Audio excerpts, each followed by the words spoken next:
नमस्कार, स्वागत है आपका एबीपी गंगा में अवधेश। बुलेटिन की शुरुआत करते हैं बड़ी खबर के साथ। बाहुबली और सपा विधायक रमाकांत यादव को 9 महीने की सजा सुनाई गई है। जौनपुर कोर्ट ने रमाकांत यादव को 9 महीने की सजा सुनाई है। रमाकांत यादव पर 7,000 रुपए का जुर्माना भी लगाया गया है। 2019 में कोतवाली में काफिला निकालने पर मारपीट हुई थी और रमाकांत यादव पर बलवा करने, मारपीट, गाली गलौज सहित अन्य धाराओं मुकदमा दर्ज किया गया था और इस मामले में फैसला आ गया है।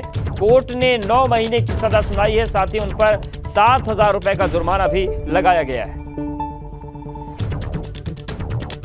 तो बाहुबली और सपा विधायक रमाकांत यादव को 9 महीने की सजा सुनाई गई है। जौनपुर कोर्ट ने 9 महीने की सजा का ऐलान किया है। रमाकांत यादव पर 7,000 रुपए का जुर्माना भी लगाया गया है।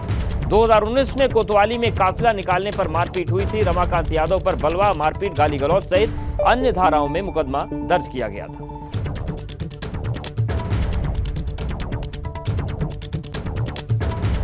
तो जौनपुर कोर्ट में आज फैसला आया है। 9 महीने की सजा रमाकांत यादव को सुनाई गई है। 2019 में कोतवाली में काफिला निकालने पर यह मारपीट हुई थी।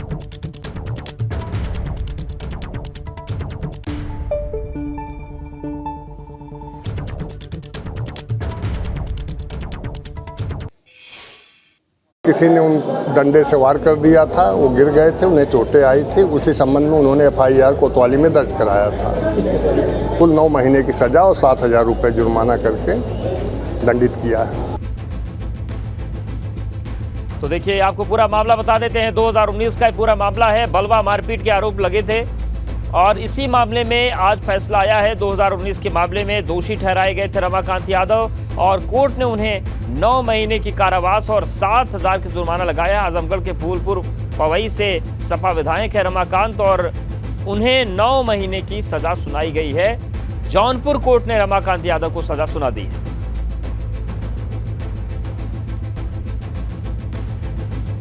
तो 4 साल पुराना मामला है जिसमें रमाकांत यादव पर यह आरोप लगे थे। उसमें दोषी सिद्ध किया है कोर्ट ने। 9 महीने का कारावास और 7,000 रुपए का आर्थिक दंड लगाया है। लखनऊ में भाजयुमो की प्रदेश कार्य समिति की बैठक चल रही है। बैठक में राजनीतिक प्रस्ताव और अभियानों पर चर्चा हो रही है। भाजयुमो के प्रदेश अध्यक्ष प्रांशु दत्त द्विवेदी की अध्यक्षता में आयोजित बैठक में भाजयुमो के राष्ट्रीय अध्यक्ष तेजस्वी सूर्या, भाजपा प्रदेश अध्यक्ष भूपेंद्र चौधरी, भाजपा प्रदेश संगठन महामंत्री धर्मपाल सिंह और दोनों डिप्टी सीएम भी शामिल हो रहे हैं। बैठक को अलग अलग फेज में नेता संबोधित कर रहे हैं। इस दौरान डिप्टी सीएम केशव प्रसाद मौर्य ने कहा कि 2024 का चुनाव भारत के भविष्य को बनाने का चुनाव है। उन्होंने ये भी कहा कि पीएम मोदी के नेतृत्व में विदेशों में भारत का मान बढ़ा है।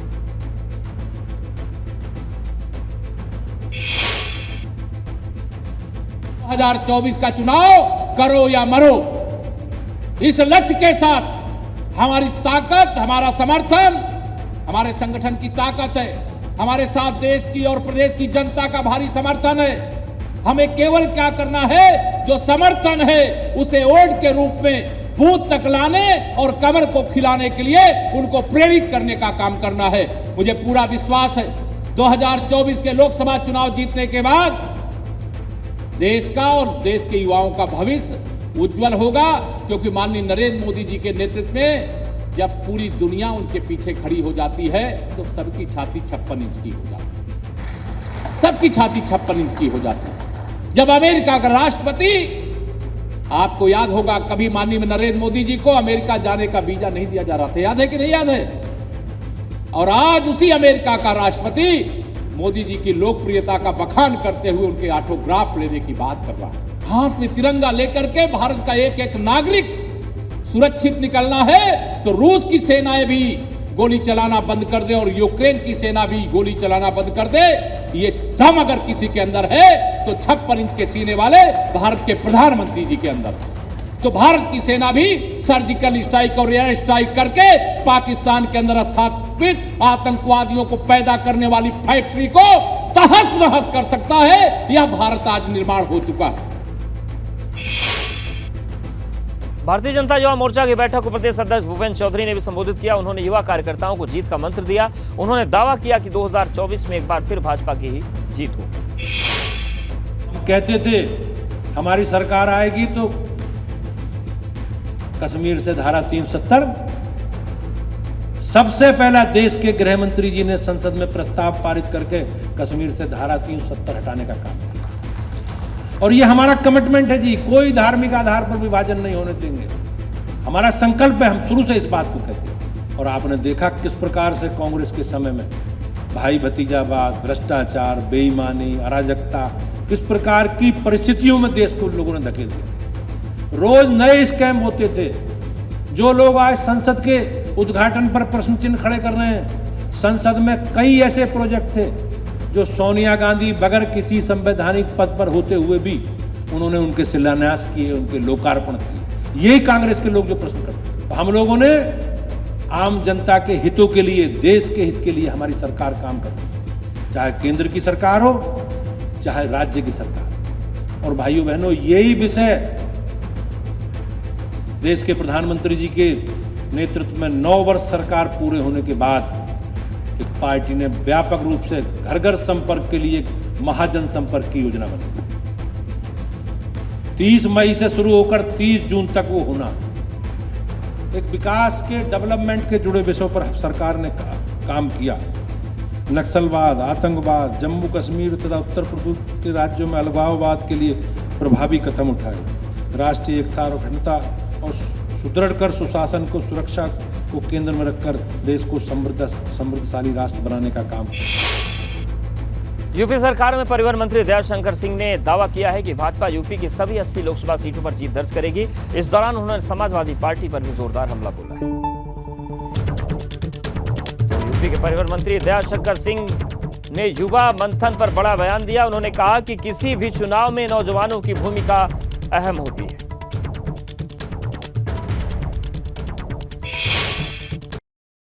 युवा मोर्चा की बड़ी बैठक हो रही है लखनऊ में। युवाओं के सहारे भारतीय जनता पार्टी मिशन 80 का संधान करना चाहती है। दयाशंकर सिंह खुद युवा मोर्चा के प्रदेश अध्यक्ष रहे, राष्ट्रीय उपाध्यक्ष रहे। ये बताइए, अब युवाओं के सहारे 80।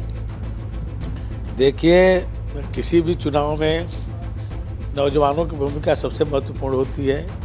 और यदि मत के भी अनुसार आप देखेंगे तो 18 से 35 वर्ष के लोग सबसे ज़्यादा जो है मतदाता हैं पूरे देश में। और भारतीय जनता पार्टी में आज जो भी नेतृत्व है वो सभी युवा मोर्चा के माध्यम से ही निकल कर के आता है। तो युवा जो है, युवा मोर्चा की भूमिका इसमें ज़्यादा होती है। चुनाव लड़ाने में बूथ से लेकर के हर जगह माहौल बनाने में युवा मोर्चा की महत्वपूर्ण भूमिका रहती है। इसलिए युवाओं पर फोकस तो पार्टी का सदैव रहा है। एक सवाल यह है कि समाजवादी पार्टी अपना प्रशिक्षण शिविर लगाने जा रही है। प्रशिक्षण, ट्रेनिंग, प्रवास और बूथ स्तर पर जो कार्यकर्ता हैं उनको ट्रेन करेगी। तो ये तो भारतीय जनता पार्टी का सब कुछ है मामला। क्या समाजवादी पार्टी आप ही के तीर से आप ही का संधान करे? देखिए, Samajwadi party cadre based party नहीं है। वो किसी परिवार और किसी व्यक्ति के द्वारा संचालित होती है। इसलिए वहाँ कैडर को प्रशिक्षित होने का कोई प्रश्न ही नहीं उठता है। आप अभी ज़्यादातर देखेंगे तो सभी जिलों के जिला अध्यक्ष आपको यादव मिलेंगे, एक बिरादरी के मिलेंगे। और भारतीय जनता पार्टी एक कैडर बेस्ड पार्टी है। यहाँ पर समाज के हर वर्ग के लोग, वो जो है विद्यार्थी समय से ही वो प्रशिक्षित होते हैं और तब जाकर के वो नेतृत्व करते हैं। और समाजवादी पार्टी में कोई विशेष यदि आप हैं तो आपको जो है वो पद मिलेगा, तो प्रशिक्षण की उनको कोई आवश्यकता नहीं है। वो पार्टी जिनकी परंपरा पर चलती है उसी पर चलती रहेगी। ये तो केवल प्रशिक्षण एक दिखाने की बात करते हैं। चूँकि एमएलसी चुनाव का रिजल्ट आया है, वो आपके पक्ष में आया है और मायावती समाजवादी पार्टी को कोस रही हैं कि समाजवादी पार्टी ने दलित को खड़ा किया, अति पिछड़े को खड़ा किया, जब जानती थी कि वो हार जाएगी इसलिए उसका षड्यंत्र है, अपमान करने के लिए खड़ा किया है। तो मायावती के इस बयान पे क्या कहें? देखिए, सही बात है, उन्होंने सही कहा है। जब जीतना होता है तब वो दूसरे तरह के प्रत्याशी ले आते हैं मैदान में, और जब हराना होता है तो उस समय दलित और अति पिछड़ा की बात करते हैं। अभी फिर से देखिए चुनाव आने वाला है। अभी जुलाई में फिर से राज्यसभा विधान परिषद के चुनाव आने वाले हैं। देखेंगे कि कितने ये दलित प्रेमी हैं, कितने जो है अति पिछड़ा हैं। ये तो केवल हारने के लिए देना था। हार सुनिश्चित हो करके वो केवल उनको एक तरह से चुनाव को उन्होंने थोप दिया सरकार पे। मोदी सरकार के 9 साल के कार्यकाल पर सीएम योगी ने ट्वीट किया है। उन्होंने लिखा कि 9 साल हैं विकास के, 9 साल हैं प्रयास के, सबको साथ लेकर चले, 9 साल हैं विश्वास के। सीएम योगी ने 9 साल के काम का एक वीडियो भी जारी किया है। तो आज से महा जनसंपर्क अभियान की शुरुआत हो गई है और इसी को लेकर सीएम ने ट्वीट किया है। सीएम ने लिखा कि 9 साल है विकास के, 9 साल है प्रयास के, लेकर सबको साथ चले, 9 साल हैं विश्वास के। सीएम योगी ने एक वीडियो भी जारी किया है।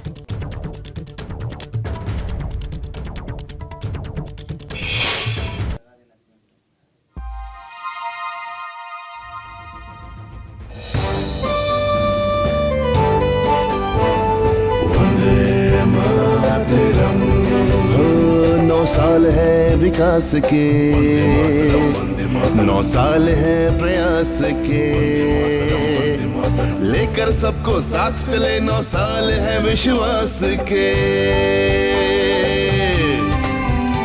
जनधन से स्वाभिमान दिया, किसान को वो सम्मान दिया, नवदुर्गा की जो रूप है नारी को उज्जवल मान दिया,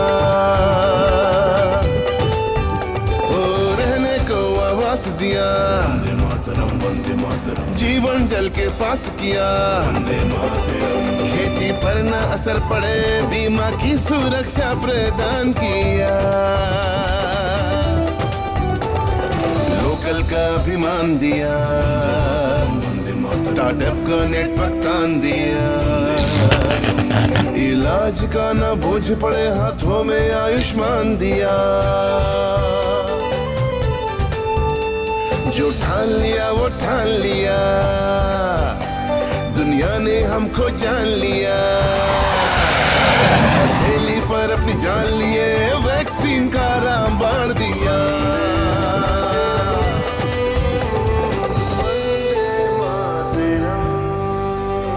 धरोहरों के पुनरुत्थान की, कलाकृतियों की पहचान की, सोमनाथ के सम्मान की, महाकाल शक्तिमान की, श्री राम के गुणगान की, ये कहानी है बलिदान की, नए भारत के निर्माण की।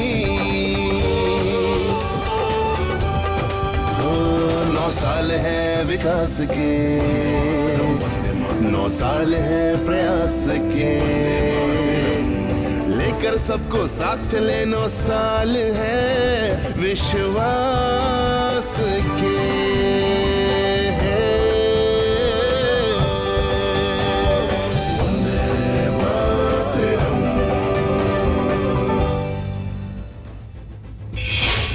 राष्ट्रीय लोकदल के राष्ट्रीय अध्यक्ष जयंत चौधरी ने गाजियाबाद के गांव में जनसभाओं को संबोधित किया।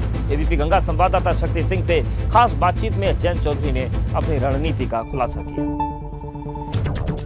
तो जनसंपर्क कर रहे हैं रालोद अध्यक्ष जयंत चौधरी, गाजियाबाद में रहे आज, और उन्होंने कहा कि पिछले चुनाव में मन मुताबिक नतीजे नहीं आए, लेकिन कोशिश लगातार जारी है जमीन पर कुछ करने की। हार के बाद बहुत कुछ सीखने को मिला है। गाजियाबाद में जयंत चौधरी से बात की हमारे सहयोगी शक्ति सिंह ने।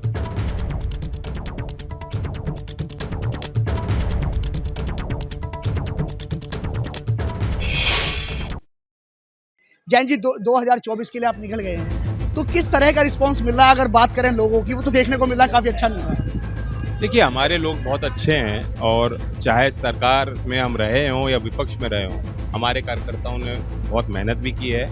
वे वहीं रहते हैं, जनता के बीच रहते हैं। तो ये एक प्रयास है उन कार्यकर्ताओं के बीच जाने का, गाँव के लोगों से सीधा संवाद करने का। जब चुनाव होता है तो बड़े मंच सजाए जाते हैं, इस तरह का संवाद नहीं हो पाता, और ये जुड़ाव बहुत पुराने हैं। मेरी जिम्मेदारी बनती है कि मैं इनके हाथ को पकड़ के आगे बढ़ूं। जैन जी, आपने अपने घर में हर तरह का सीन देखा है कि आपकी जो पार्टी है वो लगातार ग्रोथ कर रही थी। एक समय आया कि आप भी जीत कर पहुँचे, लोकसभा में पहुँचे, फिर उसके बाद निराशाएं हाथ लगने लगी। तो उस निराशा में और आज के दौर में तो अब कितना ज़्यादा सफल मान रहे हैं आप अपने आप को? हालांकि अभी और आगे जो लड़ाई है वो अभी सामने है आप। जी, मैं बिल्कुल संतुष्ट नहीं हूँ। पिछले चुनाव में नतीजे हमारे अच्छे आए, लेकिन और बहुत बेहतर हो सकते थे। हम चाहते थे हमारी सरकार बनती और फिर जन कल्याणकारी नीतियों पे हम अमल करते और उनको लागू कर पाते, हम अपने मैनिफेस्टो को लागू करते, लेकिन वो मौका हमें नहीं मिला है। जनता ने जरूर ताकत दी है। हमारे अब जनप्रतिनिधि हैं लखनऊ, अभी भी हमारे विधायकगण हैं, और एक मंच मिल गया हमें अपनी जनता के उम्मीदों पे काम करने का। लेकिन आप ठीक कह रहे हैं, जब हार होती है जब कमजोरी होती है तो बहुत कुछ सीखने को मिलता है। जितना मैं पहले चुनाव में जीत कर लोकसभा में बैठकर 5 साल लोगों के बीच काम करके इतना ही सीखा, उतना चुनाव हारने के बाद और लगातार मैदान में रह के मैं सीखा हूँ। जैन जी, जिस तरीके से जो पहलवान थे उनका जो धरना प्रदर्शन चल रहा था, पुलिस ने उन्हें वहाँ से हटा दिया क्योंकि आप भी वहाँ पहुँचे और आपने भी समर्थन दिया और अब वो धरना एक तरह से समाप्त है। तो किस तरीके से आगे रूपरेखा रहेगी? उस धरने को दोबारा शुरू करेंगे या उनकी लड़ाई में किस तरह आप साथ देंगे? देखिए, बात ये नहीं कि धरना ही समाप्त है, ये भी है कि उन्हीं के खिलाफ धाराएं लगा दी, उन्हीं को पूरी जलालत सहन करनी पड़ी। वे हमारी चैंपियंस हैं। 2016 में प्रधानमंत्री मोदी जी ने खुद ट्वीट किया था और ये कहा था कि रक्षाबंधन के दिन साक्षी ने रियो ओलंपिक्स में मेडल जीतकर हम सब के लिए हम सब का जो है सर उठा दिया है। आज वो देश की बेटी नहीं है क्या? विनेश को मोदी जी ने कहा था कि तुम तो मेरे परिवार की हो, आज क्या वो उनके परिवार की नहीं है? कोई साधारण महिला भी होती, अगर आरोप लगाती तो उस पर भी कार्रवाई होनी चाहिए। लेकिन यहाँ इतने जाने माने चेहरे जिन पे जनता विश्वास करती है वे आरोप लगा रही हैं, तब भी सरकार को कोई फर्क नहीं पड़ रहा। मजबूत करने के उद्देश्य से 2024 के चुनाव को लेकर जयंत चौधरी कोई भी कसर नहीं छोड़ना चाहते हैं उत्तर प्रदेश में इस बार। गाजियाबाद से एबीपी गंगा के लिए मैं शक्ति सिंह। समाजवादी पार्टी के प्रवक्ता उदयवीर सिंह ने सपा के बूथ मजबूत अभियान और सीतापुर में प्रशिक्षण अभियान को लेकर रणनीति बताई। इस दौरान उन्होंने भाजपा के महासंपर्क अभियान और मायावती के परिषद चुनाव पर दिए बयान पर भी जवाब दिया। हमारे साथ में इस समय सपा के प्रवक्ता पूर्व एमएलसी उदयवीर सिंह जी हैं। उदयवीर जी, पूरी तरह से बूथ के ऊपर सपा का फोकस है। निश्चित तौर पे चुनाव बूथ पे होता है, वोट बूथ पे पड़ता है। निचले स्तर पर कार्यकर्ता पार्टी का संदेश जनता के बीच में ले जाने का काम करते हैं। नेता का संदेश और कार्यकर्ताओं की मेहनत, इन्हीं सबसे समाजवादी पार्टी या कोई भी पार्टी की मजबूती होती है। इसलिए ये जो बूथ कमेटियों का गठन पहले से चल रहा था, उसको और व्यवस्थित करना और निचले स्तर तक का फीडबैक लेना और पार्टी की नीति पहुंचाना और सरकार को उन जन विरोधी नीतियों को उनके बीच में एक्सपोज करना, जनता को तक पहुंचाना कि किस तरह भारतीय जनता पार्टी ने 10 साल में लूट खसोट करके पूरे देश की आर्थिक नीतियों को के हिसाब से खराब कर दिया है, ये पहुंचाने की जिम्मेदारी है। धन्यवाद बात करने के लिए। तो ये थे हमारे साथ में सपा प्रवक्ता उदयवीर सिंह। कैमरा सहयोगी राजू के साथ शैलेश अरोरा, एबीपी गंगा। वहीं कानपुर में एक महिला पानी की टंकी पर चढ़ गई। महिला पुलिस कार्रवाई के खिलाफ टंकी पर चढ़ी थी। पति की हत्या के मामले में महिला के भाइयों को पुलिस जेल भेजा था। महिला ने अपने भाइयों को बेकसूर बताया है। मौके पर बड़ी संख्या में पुलिस बल मौजूद है। तो देखिए तस्वीर आपको दिखा रहे हैं, पानी की ऊंची टंकी है कानपुर में और यहाँ पर महिला चढ़ गई। महिला पुलिस कार्रवाई के खिलाफ टंकी पर चढ़ी थी। पति की हत्या में महिला के भाइयों को पुलिस ने जेल भेजा था। महिला ने अपने भाइयों को बेकसूर बताया। मौके पर बड़ी संख्या में पुलिस बल वहां पर मौजूद है।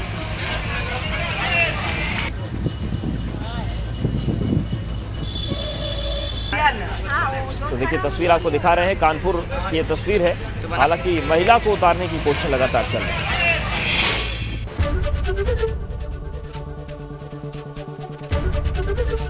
एबीपी गंगा, खबर आपकी, जुबान आपकी।